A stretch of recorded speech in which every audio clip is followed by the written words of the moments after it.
everybody? Welcome back to Retro Motorsports USA. If you're new here, my name is Alex. I'm one of 3 co-founders here, along with Matt and Thomas, who are up north. If you do know me, you've probably noticed a change of scenery, and that is because we're coming into our Florida facility. So things have been going absolutely great since we opened up in June 2024. We thank you guys so much for your support. We love serving the community, and we love servicing BMWs. So this 328 belongs to a gentleman named Colt. Now Colt's problem was he couldn't find a shop to get it back on the road. Let me rephrase, he did find a shop, they did put it back on the road, but it's still broken. Whatever sense that makes, do what you will with it, but you'll know more as we dive into this video. I gotta go set up some parts, so I'll let you guys sit tight, and we'll get back to this in a second.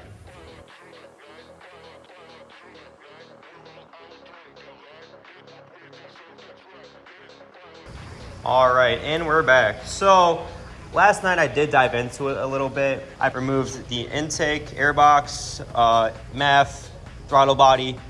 Then I went ahead and started labeling everything that you unplug because it just avoids confusion down the road. We're about halfway through the process now. Next I'm gonna pull the rail and a few other things underneath, and it'll be ready for removal.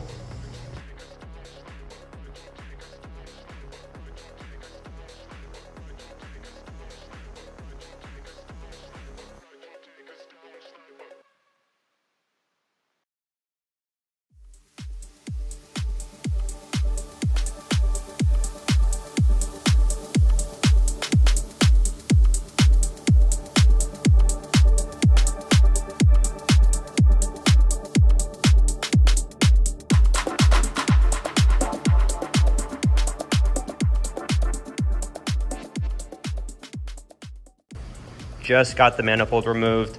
It's an easy thing to take off. For those who have never done it, just take your time, label everything, and it'll be out before you know it. So what I'm going to do from here is remove it, which takes that 13mm nut on the front, this 8mm right here, and then there's a 10mm hiding under here. And lastly, you got the 2 E12s in the back. It's also worth mentioning, if you do not have an E12 box and wrench, do not try taking those bolts out without one. If you try doing it with a hex head or 12 point, you're gonna have a terrible time. You're gonna end up stripping those bolts out, and it's not gonna be fun removing those. So save yourself the headache, get one of these, and thank yourself later.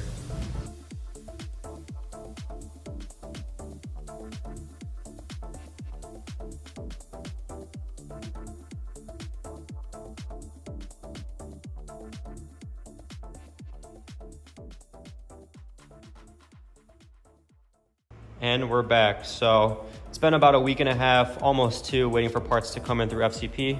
Thankfully they arrived safe and sound, and we have a lot of stuff to dive into. Before we get into that, it's kind of hard to ignore the elephant in the room, which in this case is this beautiful BMW 2002 E10 turbo-inspired build. This is a project for a later date, so we're gonna have to shift our focus back to this for this video. But if you want to see more of this, stay tuned because content of this is coming real soon. As I took everything apart, I did notice a lot of other things that needed to get addressed, such as a leaky oil filter housing gasket. So we do have a new one of those in the box, as well as the cooling system. So you can see a pretty hefty trail of coolant underneath the car. 9 times out of 10, it's from the water pump if it's leaking from that far back. I also stuck a boroscope underneath to just verify that it is the water pump. So the owner recommended that we just do a complete overhaul from A to Z. Enough talking, and let's dive into it.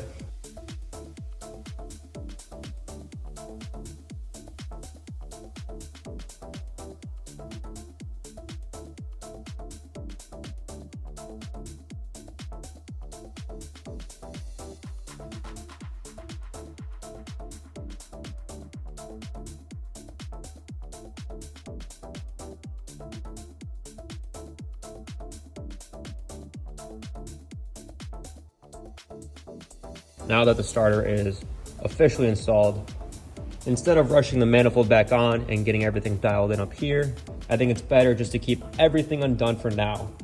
Just because I have a lot of room to work with as it sits right now, I think it's actually going to be easier if I take out the radiator, the hoses, and anything else in between. After I drain the radiator and the oil, I need to come back up top and take off the belt, drop the alternator, it looks like, and see what else I get into. I'm also replacing this line right here, and even has new hardware and everything down to the core. I think I even have a new switch.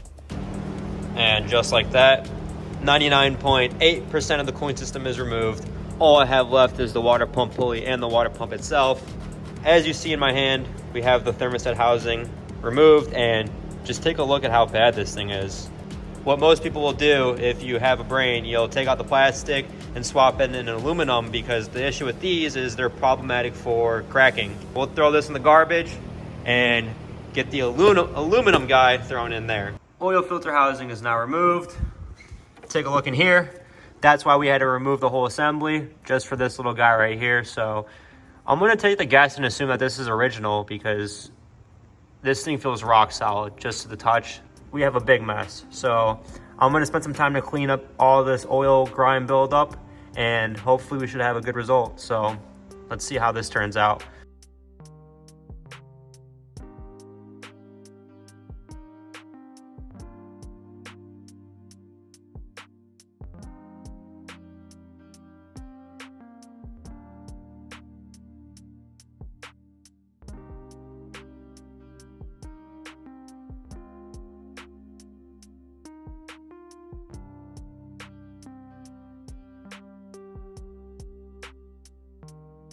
Water pump is out, cylinder is cleaned, so let's get the new water pump thrown in.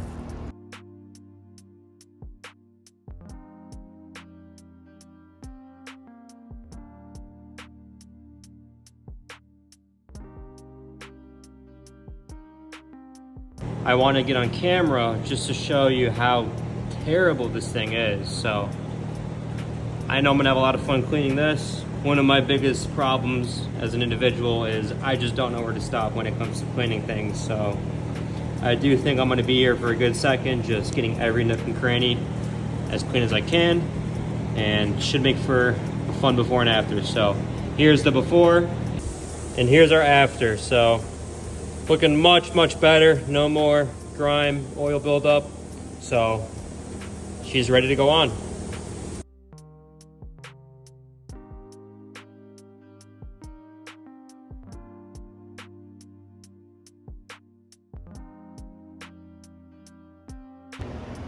So one thing to take note of when you remove and install the oil filter housing is that each bolt is specific to its designated hole.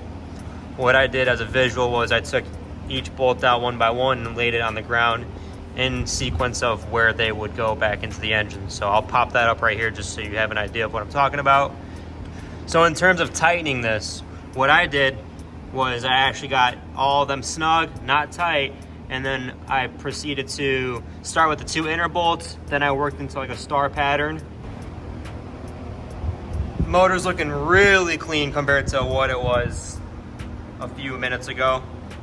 So very pleased with how everything turned out. As you can see, the oil filter housing cleaned up really well. So pretty stoked on those results.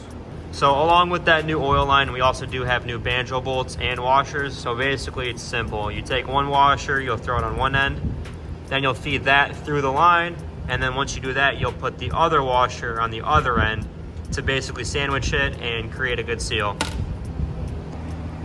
Now this will conclude our oil filter housing gasket repair.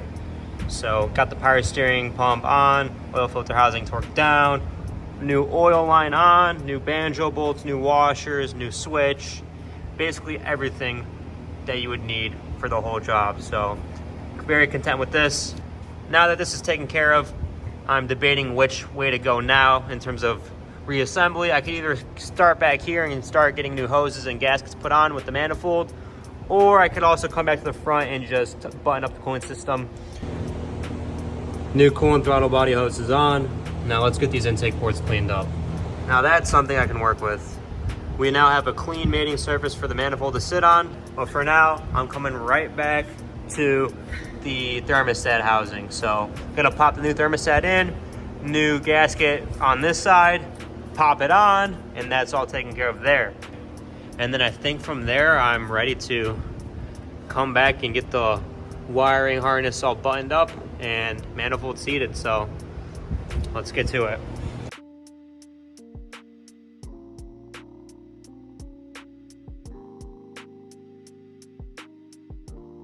So after unbagging the new thermostat housing, I noticed they threw in 2 seals. I don't know why FCP did this, but definitely gonna use the orange one because that looks more durable and just overall made better, as opposed to this black one that looks cheap and looks like it's gonna leak when I first throw it in. So we'll stick with this one. I'm not sure, like I said, why they gave me a black one, but this is definitely the one I'm gonna go with.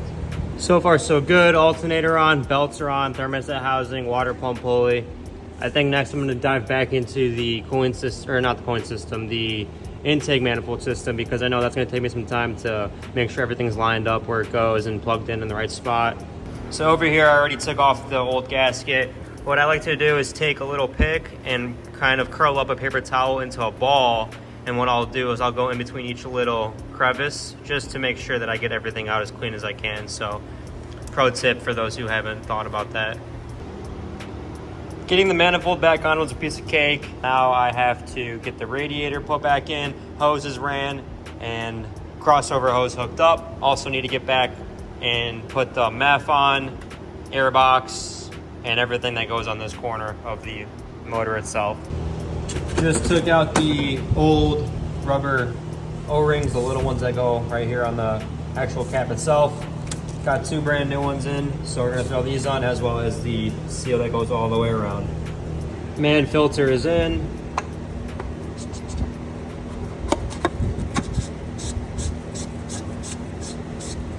Cap is too.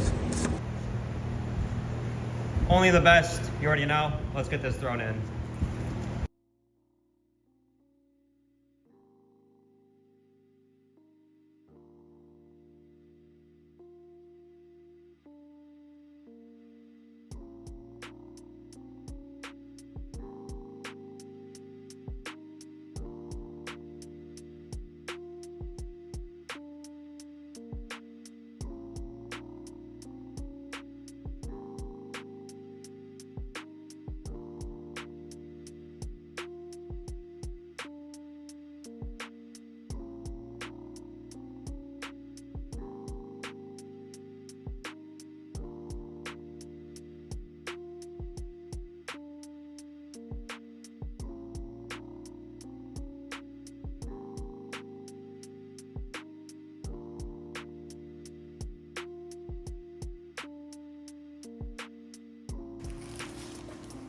So we got the blade, also have the clutch itself boxed up right here. All you do is screw this to that, and I think we even have hardware. So this is my go-to every time. No point in doing E-fan conversions because I think this is the best way to go about it.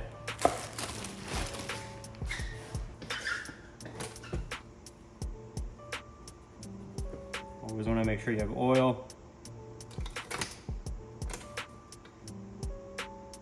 Good oil. Let's crank it over. Needs a jump maybe?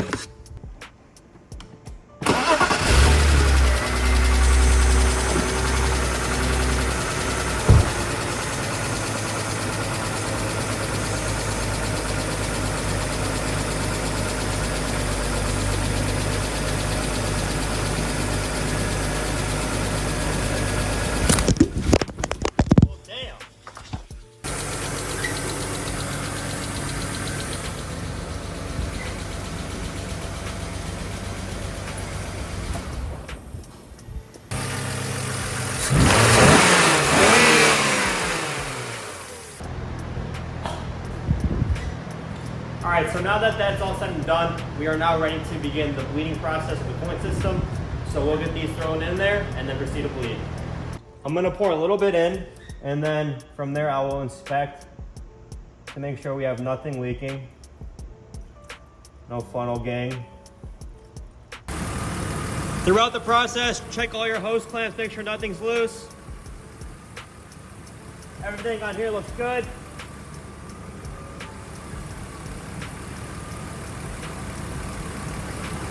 Yep, we're looking good everywhere. Now, once the thermostat opens up, I should start to get bubbles out of the bleeder hole from the return line. It's an 88 degrees Celsius thermostat. So that should be opening anytime now. What'll happen is you'll see bubbles start rising out the bleeder hole, which means air is escaping the system, which means you're bleeding your coolant system. So basically this is what we're looking for. Bubbles escaping the coolant system as it circulates. So if you see bubbles, that means you're doing your job right.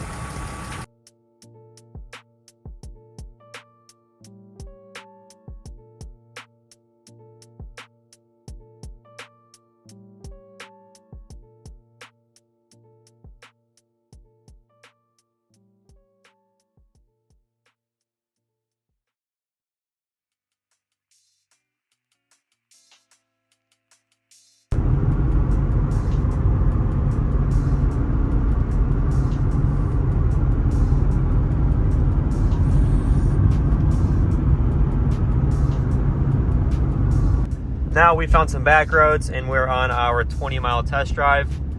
Gonna put some more miles on this just to deem it as good. You gotta obviously drive it. So that's exactly what we're doing. So far so good. The car drives phenomenal. Temps are staying where they should be. It has smooth power delivery under each gear. So that tells me that so far we're in the clear. I'm very excited for Colt to get back into this thing. I can't speak just yet, but I do believe that this car drives a lot better than it did prior to him bringing it to us. I guess I'll let him be the deciding factor here, and I guess we'll know soon whether, you know, it does drive a lot better than it did or it drives the exact same. But so far, I believe this thing drives better than both my cars, even with lower mileage. Maybe this is my sign to open up my manifold, do a whole bunch of new gaskets, and give it a whole refresh because it's well worth it. Now, I did ask him about this check engine light. He told me it was for an evap code, so I'm gonna get back to the shop and just scan it to verify that that is exactly what that is. Otherwise, no red flags. AC's kicking. And a hot Florida day, you definitely need it. A little bit chilly today, though.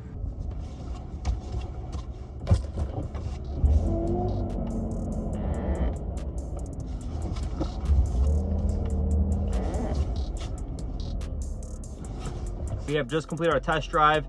The car drives absolutely phenomenal. I know Colt's gonna be excited to get this back. So with that being said, that's gonna be the end of the video. If you like what you saw, please leave a like, comment, subscribe, let us know what you think.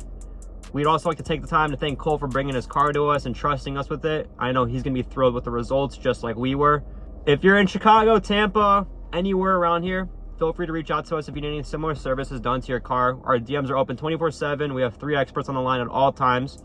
I'd also like to take the time to thank every single one of you so far who's stuck around for the past year. We just hit that 1-year mark of Retro Motorsports as a business, so everything has been great since day one. Stick around for next episode because you will not want to miss it.